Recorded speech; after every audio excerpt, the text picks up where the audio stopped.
अस्सलामुअलैकुम, मैं हूं हमजा वसीम PSX एनालिसिस से।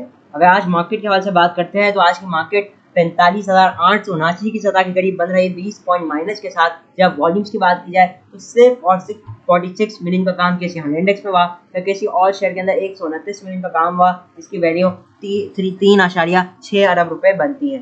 तो वॉल्यूम्स की वाइज बात की जाए तो अगर आप कल के मुकाबले में बात करते हैं तो वॉल्यूम्स के अंदर हम एक कमी आता हुआ देख रहे हैं। जब मार्केट के हवाले से बात करते हैं तो मार्केट करीबन 200 पॉइंट की जो रेंज है उसके अंदर परफॉर्म करती हुई आज के दिन नजर आई।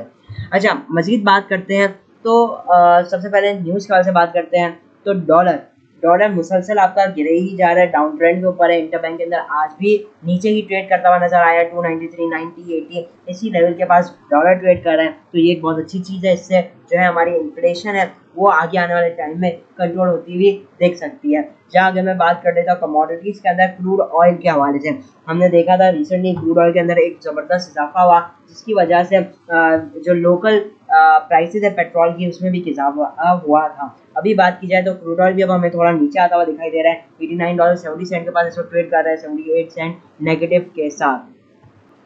जहाँ गोल्ड $1 माइनस इस वक्त परफॉर्म कर रहा है। अच्छा, अगर मैं वर्ल्ड इंडेक्सेस के हवाले से भी साथ ही में बात कर लूँ तो आज बॉम्बे स्टॉक एक्सचेंज 796 पॉइंट के साथ नेगेटिव बन रही, जहाँ यूरोपियन मार्केट के अंदर आज हम मोस्टली पॉजिटिव एक्टिविटीज़ देख रहे हैं। अगर बात कर लेते हैं हम टॉप मार्केट परफॉर्मेंस के हवाले से तो ट्रीट कॉर्पोरेशन के अंदर आज हमने ज़बरदस्त एक्टिविटीज़ देखी, ज़बरदस्त वॉल्यूम्स रखते हुए नजर आए। 56 जो पैसा है ये पॉजिटिव बन रहा, 17 मिलियन से ज़ायद का काम हुआ। जहाँ सरले का राइट शेयर के अंदर आज हमने ज़बरदस्त गिरावट देखी, 52 पैसे के साथ सिर्फ 16 मिलियन का काम हुआ। जहाँ PPL ₹1.52 के साथ नेगेटिव रहा, इसकी अर्निंग आई, इसने डिविडेंड भी अनाउंस किया और क्या कहते हैं हाईएस्ट एवर अर्निंग भी इसने पोस्ट की।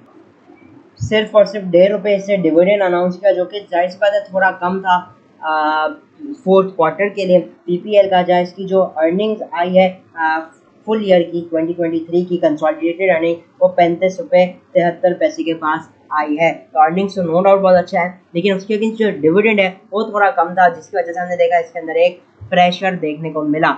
जहाँ पे हम बात कर लेते हैं दूसरी कंपनीज के हवाले से तो ये WTL नो गेन के साथ बन रहा, जहाँ यूनिटी 95 पैसा पॉजिटिव रहा, निषाद चुनिया पावर 78 सेंट के साथ पॉजिटिव रहा।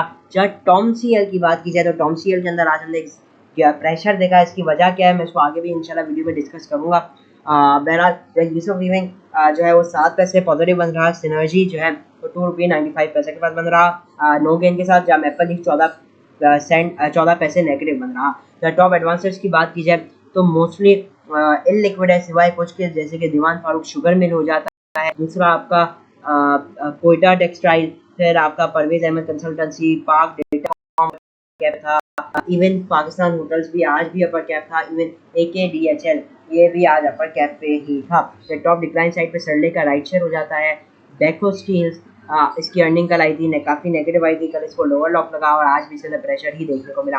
बाकी तो mostly in liquid he stocks है। जहाँ अगर मैं बात कर लेता हूँ टॉप पॉइंट कंट्रीब्यूटर्स और लूजर्स के हवाले से, तो आज के दिन जो टॉप पॉइंट कंट्रीब्यूटर था वो है कोलगेट 68 पॉइंट के साथ पॉजिटिव रहा, तकरीबन 7% का गेन देखा। जहाँ हपको तकरीबन 36 पॉइंट पॉजिटिव, जहाँ दाऊद हरक्यूलस भी थोड़ा पॉजिटिव कंट्रीब्यूट करता हुआ नजर आया, followed by Unity, UBL, SCBPL, Millat tractor packages, IBFL और चांसक्रिप्ट हो जाते हैं। जहाँ टॉप डिक्लाइन साइड पे PPL, OGDC, System, TRG, FFC, bank Al Falah, HBL, Nizam bank, Mari petroleum, FFBL और चांसक्रिप्ट हो जाते हैं। बहरहाल ये तो कुछ होता है आज की मार्केट के हवाले से। अब चलते टेक्निकल चार्ट पर देखते हैं टेक्निकली मार्केट के अंदर हम कैसी मूवमेंट देख सकेंगे। अगर मैं बात करूँ टेक्निकली मार्केट के हवाले से तो इस वक्त मौजूद हो KC 100 इंडेक्स के डेली टाइम फ्रेम पे वॉल्यूम्स को देखते हैं तो काफ़ी कम हो चुके हैं, स्पेशली हम चंद रोज से देख रहे हैं काफ़ी कम वॉल्यूम लग रहा है। इवन जो मार्केट की जो कैंडल है वो भी काफ़ी स्मॉल बन रही है, मतलब मार्केट के अंदर जो वॉलेटिलिटी है वो काफ़ी कम हो चुकी, श्रिंक हो चुकी है। सिर्फ 200 पॉइंट की रेंज में मार्केट मूव करती हुई नजर आ रही है। तो आप कह लीजिए पूरा एक कंसोलिडेशन के अंदर मार्केट जा चुकी है। इसको मैं मजीद आवर्ली टाइम फ्रेम पे दिखा सकूंगा आप लोगों को। आप देखें तो इस वक्त मार्केट जो है एक मार्केट ने अपना एक बॉक्स बना लिया है जो कि बन जाता है तकरीबन 45,400 से लेकर 46,100 तक। तो मार्केट ने बेसिकली इसको अपना एक रेंज बना लिया है, ठीक है ना। अब जब तक मार्केट इस रेंज का ब्रेकआउट नहीं देगा हम मार्केट के अंदर जो है वो एक प्रॉपर मोमेंटम बनता हुआ नहीं देख सकेंगे। ठीक है। इस वक्त जो मार्केट का रेजिस्टेंस लेवल एक बन चुका है वो है 46,100 का। हम उम्मीद यही करते हैं कि जैसे ही मार्केट इस लेवल को ब्रेक करेगी और इसको सस्टेन कर जाएगी तो इंशाल्लाह मार्केट के अंदर जो तेजी है वो स्टार्ट हो जाएगी और फिर मार्केट के लेवल होंगे 46,300, 550 से 600 का लेवल और फिर आगे आने वाले लेवल्स होंगे। लेकिन जब तक मार्केट इस रेंज का ब्रेकआउट नहीं दे देती तब तक के लिए मार्केट यूं ही साइडवेज रहेगी। डाउन साइड पे मार्केट का एक बड़ा इंपॉर्टेंट सपोर्ट लेवल है 450 के पास। अगर इसको ब्रेक करती है तो फिर जो मार्केट का मोमेंटम होगा वो डाउनवर्ड की तरफ बन जाएगा। तो इस वक्त बेसिकली जो साइडवेज है मार्केट, तो एक बात हमेशा याद रखिए, जो साइडवेज मार्केट होती है ये अनडिसाइसिवनेस को शो करती है। ठीक है, मतलब ना ही बुल्स कोई डिसीजन ले पा रहे ना ही बेयर्स डिसीजन ले पा रहे, ये एक टग ऑफ वॉर को शो करता है। ठीक है ना, कि ना ही मार्केट कोई एक ना ही बहुत प्लस जा रही ना नेगेटिव जा रही, मार्केट जो है वो साइडवेज परफॉर्म कर रही है। ये टग ऑफ वॉर होती है बुल्स एंड बेयर्स के दरमियान। जैसे एक तरफ ब्रेकआउट आ जाएगा, जैसे जो है जैसे बुल है अगर ऊपर की तरफ मार्केट ब्रेकआउट कर देती है तो बुल्स जो है वो बियर्स के ऊपर हावी हो जाएंगे और फिर मार्केट के अंदर हमें एक बुलिश मोमेंटम आता हुआ देखेंगे। यही होगा डाउन साइड की तरफ। अगर मार्केट नीचे की तरफ ब्रेक करती है तो बियर्स जो है वो बुल्स के ऊपर हावी हो जाएंगे और फिर मार्केट के अंदर हम डाउनवर्ड की तरफ एक बड़ा मोमेंटम देखेंगे। और एक और बात मैं आपको बताता चलूँ फॉर योर जैसे एक जनरल नॉलेज के लिए, कि जब कभी आप मार्केट को एक साइडवेज में आता हुआ देखेंगे तो आपको एक पता चलेगा कि जितने भी मूविंग एवरेजेस होती है वो जैसे 9 डेज, 21 डेज, 50 डेज, जैसे जो भी आप लगाते हैं वो सब बहुत करीब आ जाती है एक दूसरे के। और जब कभी मूविंग एवरेजेस एक साथ बहुत ज़्यादा करीब हो जाती है तो आप समझ लीजिए अब एनी टाइम मार्केट के अंदर बहुत बड़ा मोमेंटम कभी भी आ सकता है। ठीक है, क्योंकि मल्टीपल क्रॉसओवर्स जनरेट हो रहे होते हैं इस वक्त। ठीक है ना, और एक बात हमेशा याद रखें, जब कभी मार्केट साइडवेज में हो तो आप उस वक्त क्रॉसओवर के साथ ट्रेडिंग नहीं कर सकते। ठीक है, बहरहाल ये उनके लिए जो एक प्रॉपर ट्रेडर्स है जो मूविंग एवरेजेस को यूज़ करते हैं। ठीक है ना, तो सिर्फ उनके लिए मैंने एक ये नोट दिया है। ठीक है, जब कभी मार्केट साइडवेज हो तो उसमें कभी भी आपको है ना क्रॉस ओवर के साथ काम नहीं करना होता, ना ही कोई ऐसा इंडिकेटर जैसे कि मैकडी हो जाता है।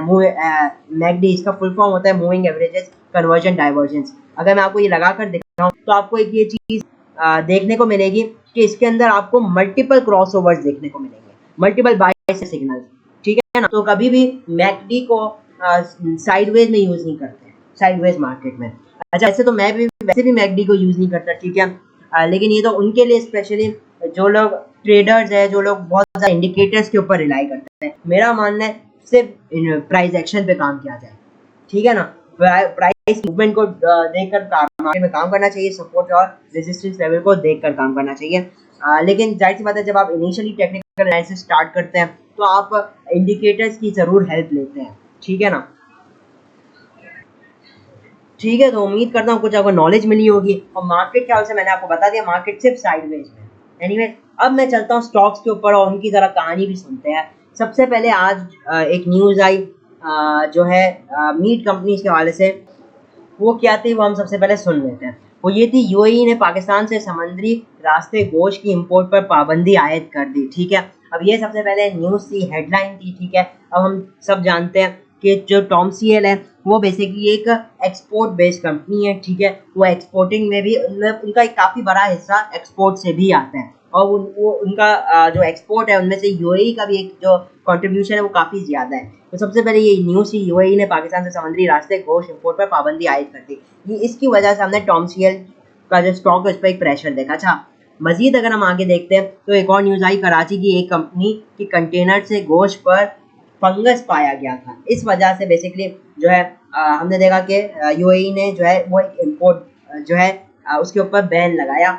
अब आप एक चीज़ ये समझ लीजिए कि वो कौन सी कंपनी थी ये अभी तक जो है वो डिस्क्लोज नहीं हुआ है। ज़रूरी नहीं है वो टॉमसीएल ही हो, बहरहाल अगर कोई और कंपनी भी होती है जो बैन है वो तो सब कंपनीज पे लगा है। ठीक है, अब एक और स्लाइड के ऊपर मैं लेकर चलता हूँ, उस पर लिखा हुआ है यूएई की तरफ से पाबंदी का इतलाक 10 अक्टूबर तक होगा, मतलब 10 अक्टूबर तक ये बैन लगेगा। आज है 20 सितंबर, मतलब 20 दिन के लिए ये खाली बैन है, 20 से 21 दिन के लिए इसे बैन है। एनीवेज ये वो न्यूज़ थी जिसकी वजह से हमने प्रेशर देखा। अच्छा, अब इसके अगेंस्ट हमने देखा जो टॉमसीएल के जो बेसिकली सीईओ है उनकी तरफ से एक बेसिकली उनकी तरफ से भी एक स्टेटमेंट आई जो कि आप जो है वो मैटिस ग्लोबल की वेबसाइट चेक कर सकते हैं। उसके अंदर बेसिकली मैं आपको उसका समरी अगर पेश कर दूं तो बेसिकली उन्होंने ये बताया कि जो बैन है मीट के ऊपर वो सी रूट के जरिए लगाया गया, मतलब समुद्री रास्ते के जरिए बैन लगाया गया। इसका मतलब ये है कि वही चीज़, वही मीट जो है बेसिकली वो समुद्री रास्ते के थ्रू बैंड है, लेकिन वो एयर के थ्रू बैंड नहीं है, तो उसको हम एयर के थ्रू भी एक्सपोर्ट कर सकते हैं। तो सबसे पहले ये चीज़ हो जाती है। अब नो डाउट जो एयर का जो रास्ता होता है वो थोड़ा एक्सपेंसिव होता है। दूसरी चीज़ ये थी कि उन्होंने एक बात बताई गई कि हो सकता है ये जो फंगस लगा है वो किसी सप्लाई डिमांड का इशू हो, और सप्लाई जो है सप्लाई चेन में कोई इशू हो सकता है, इसकी वजह से कोई फंगस लगा हो। अच्छा, आगे उन्होंने एक और बात की कि वो जो है इस कंपनी जिस कंपनी का बेसिकली जिस कंपनी की वो जो शिपमेंट जा रही थी, उस कंपनी का वो नाम इस वक्त डिस्क्लोज नहीं कर रहे जब तक कोई इन्वेस्टिगेशन ना हो जाए। ठीक है, आप यहाँ पे भी पढ़ सकते हैं he refrain from disclosing the company proper investigation was conducted. तो इसका मतलब है कि अभी तक ये भी कंफर्म नहीं कि कौन सी कंपनी है। ठीक है, तो सबसे पहले ये चीज़ समझ में आई, ये बैन सिर्फ और सिर्फ 20 दिनों तक का है। ठीक है, ये पहली चीज़। दूसरी चीज़ ये कि अगर वो बैन लगा भी है तो वो जो है वो एयर के थ्रू जाया जा सकता है, मतलब कि थोड़ा एक्सपेंसिव होगा, और सिर्फ 20 दिन की बात है, तो कोई बहुत बड़ा इम्पैक्ट नहीं पड़ा है। ठीक है, अल्लाह ना करे अगर ये जो बैन है वो एक्सटेंड हो जाता है, जो कि बहुत कम चांसेस है, तो फिर मसला होगा। वैसे तो ये कोई मसला, इतनी कोई बहुत ह्यूज बात नहीं लग रही, लेकिन हाँ ये एक वो रीज़न था जिसकी वजह से हमने देखा टॉम सीएल जबरदस्त गिरावट देखने को मिली। अब चल जाते हैं टेक्निकली, और टेक्निकली हम टॉम सीएल को देखते हैं। देखिए, मैंने टेक्निकली पहले ही टॉम सीएल हवाले से बताया था, ये टेक्निकली इस वक्त बहुत ही अट्रैक्टिव रेट के ऊपर। ठीक है, बल्कि मैं ये कहूँगा कि इसको तो जमा करना चाहिए। याद है हमारी लास्ट टाइम जब इसमें हमने बाई कॉल दी थी, और इसने हमारा पहला टारगेट जो था 21 रुपये 75 पैसे का, उसने वो हिट किया। ठीक है, उसके बाद हमने देखा उसी लेवल से इसके अंदर एक रिवर्सल देखने को मिला। अभी अगर मैं बात करूँ तो ये एक अहम सपोर्ट लेवल के ऊपर मौजूद है, और मेरा तो मानना यही है कि इसको स्टॉप लॉस के साथ डेफिनेटली एक्यूमुलेट करा जा सकता है। 19 रुपये 50 पैसे 20 पैसे का स्टॉप लॉस लगाकर इसको जमा किया जा सकता है। ठीक है ना, लेकिन ये कि स्टॉप लॉस जो है वो स्ट्रिक्ट रहेगा। अगर चाहे आपका हिट हो जाए, नो डाउट आप एग्जिट कर सकते हैं। आप देख सकते हैं मैं वीकली टाइम फ्रेम के ऊपर मौजूद हूँ, और आप ये देख सकते हैं कि ये किस तरीके का इसका स्ट्रॉन्ग सपोर्ट लेवल बना हुआ है। ठीक है ना, तो ये जो लेवल है स्पेशली मैं कहूँगा 20 रुपये 50 पैसे के अंदर अंदर, तो ये एक काफ़ी अच्छी एक्यूमुलेशन बन जाती है।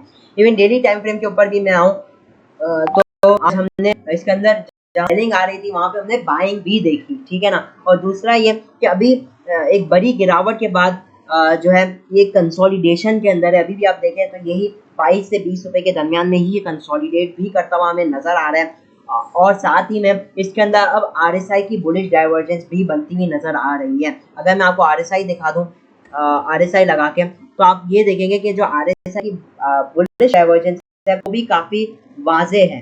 ठीक है, काफ़ी वाजे है आरएसआई की बुलिश डाइवर्जेंस, तो इस हवाले से भी ये एक टेक्निकली काफ़ी एक अच्छी स्क्रिप्ट बन जाती है। तो इसको भी डेफिनेटली स्टॉप लॉस आपको बताया, स्टॉप लॉस ही होना चाहिए। ठीक है, ऐसा नहीं कि स्टॉप लॉस को आप स्किप कर दें, स्टॉप लॉस हिट होता है तो ठीक है, नहीं तो कोई इसमें इशू वाली बात नहीं। इसके अंदर गेन के जो चांसेस है वो काफ़ी अच्छा रह सकता है। आने वाले कुछ दिन में इसका बोर्ड मीटिंग की भी अनाउंसमेंट हो जाएगी, हो सकता है 1-2 दिन नेक्स्ट, हो सकता है पॉसिबली कल ही अनाउंस हो जाए, या 2-3 दिन में ही अनाउंस हो जाए बोर्ड मीटिंग की डेट। ठीक है, क्योंकि फिर इसका भी ईयर एंड है, एक्सपेक्टेशंस तो अच्छी है कि इसकी अर्निंग्स अच्छी आएगी, और पॉसिबली कुछ बेसिकली डिक्लेरेशन जो है कर दे, हो सकता है बोनस शेयर या डिविडेंड भी दे सकता है।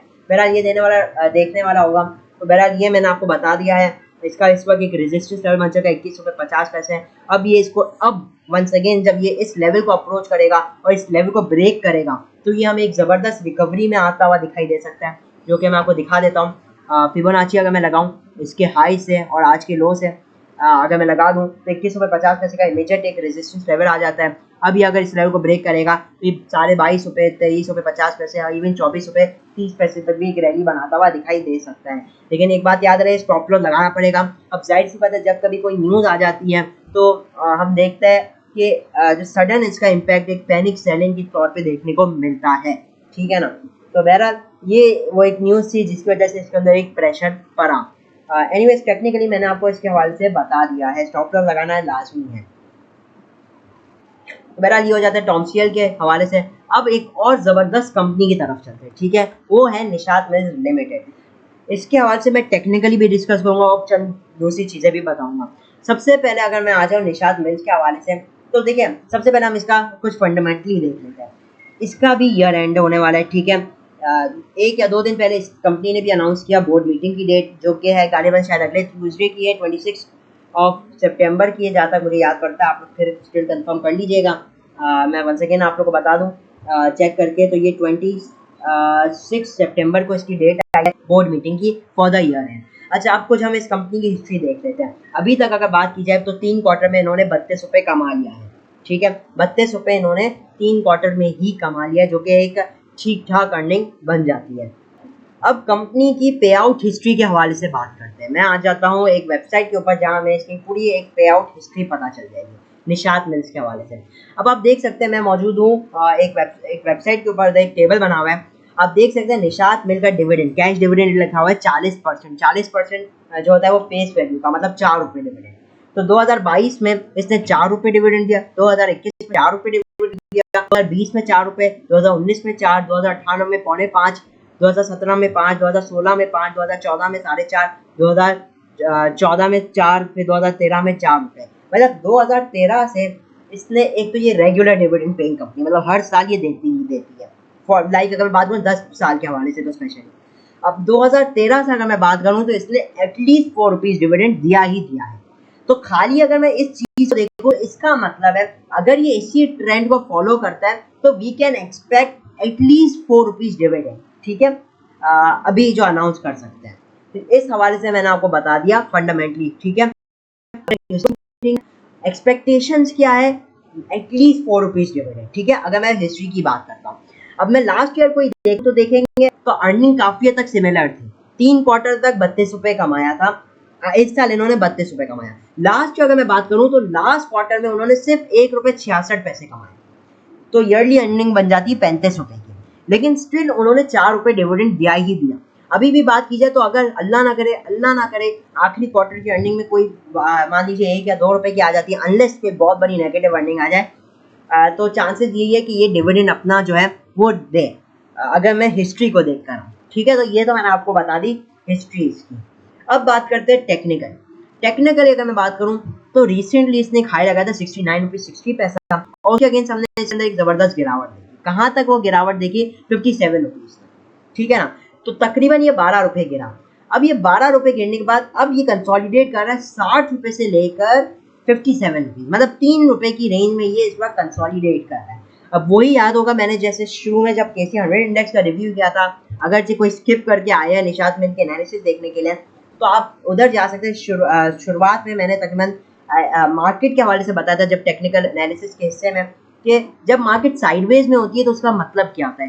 तो सेम गोज फॉर निशात में, ये इस वक्त एक साइडवेज के अंदर है, मतलब ये एक अनडिसाइसिव पोजीशन के अंदर है। 60 रुपये इस वक्त इसका एक इंपॉर्टेंट रेजिस्टेंस लेवल है, ठीक है। अगर चाहिए डेली टाइम फ्रेम में इसको इस लेवल का ब्रेकआउट कर देता है तो हम इसके अंदर एक रिकवरी देखेंगे। किस चीज़ की वो रिकवरी रहेगी, बेसिकली जो इसने बेसिकली एक गिरावट की है 69 रुपीज़ से, हम इसके अंदर लेवल जो है वो आता हुआ देख सकते हैं, तकरीबन 61 रुपीज़ 50 पैसा का, फॉलोड बाई 63 रुपीज़ 30, 63 रुपीज़ का लेवल हो जाता है, और आखिरी लेवल होगा वो 64 रुपीज़ 50 पैसा। तो ये लेवल्स रहेंगे टेक्निकली, लेकिन ये कब रहेंगे, जब ये क्लोजिंग देगा 60 रुपीज़ के ऊपर। तो ये इस वक्त इसका मेजर इंपॉर्टेंट रेजिस्टेंस लेवल है। अभी अगर इस लेवल को ब्रेक करता है तो हम इसके अंदर 61 रुपीज़ 50 पैसा, 63 रुपीज़ और 64 रुपीज़ 50 पैसा, 1.5 रुपये के फर्क से आप अपने जो है प्रॉफिट जो है उनके अंदर बुकिंग कर सकते हैं। तो ये हो जाता है निशात मिल के हवाले से। तो बेहतर ये है, मैंने आपको अब सब बता दिया है, आपके अब हाथ में है इसकी। मैंने आपको पास भी बता दिया, ठीक है। पास में इसने कैसा परफॉर्मेंस दी है, पास में कैसे इसने पे आउट दिए, वो आपको बता दिया। साथ ही में मैंने टेक्निकल भी बता दिया निशात मिल्स के हवाले से। इवन अगर मैं RSI लगाऊं तो आई एम प्रीटी श्योर कि कुछ ना कुछ हमें पॉजिटिव डाइवर्जेंस दिखेगी। आप देख सकते हैं मैंने RSI भी लगा दिया। आवर्ली टाइम फ्रेम में आप देखेंगे इसके अंदर हमें एक बुलिश डाइवर्जेंस भी बनता हुआ देख रहा है।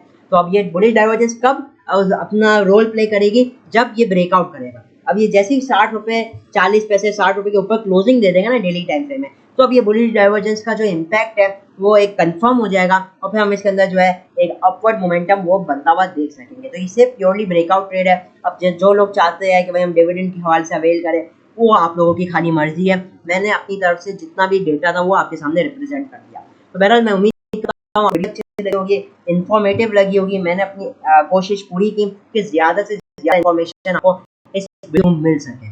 ठीक है, तो ज़्यादा चाहता हूँ वीडियो अच्छी लगी तो लाइक और चैनल को लाजमी सब्सक्राइब कीजिएगा। मैं हूं हमजा वसीम PSX एनालिसिस से।